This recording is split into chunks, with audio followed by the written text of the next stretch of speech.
Hi అండి. Today Sunday మా ఇంట్లో వచ్చేసి అయితే స్పెషల్ బగారా రైస్ అయితే చేశాను. ఇంకా చిన్న తప్పిలేమో అనుకోగలరు, మా వారు అయితే లేరు, ఇంకా చిన్నోడు నేనే ఉన్నాము.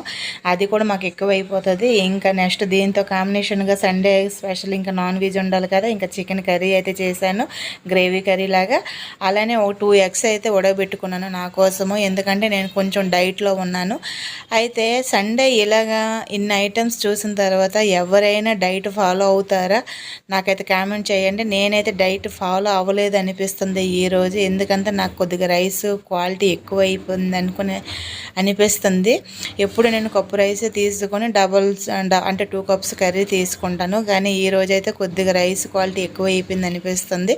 కర్రీ అయితే చికెన్ కర్రీ అయితే తక్కువ తీసుకున్నాను, ఇంకా ఇల్లో తీసేసి వైట్ తింటున్నాను ఎగ్స్. ఇంకా నాలాగా మీరు కూడా డైట్లో ఉన్నప్పుడు ఇలాగా ఎప్పుడైనా బ్రేక్ చేశారా? అలా చేస్తే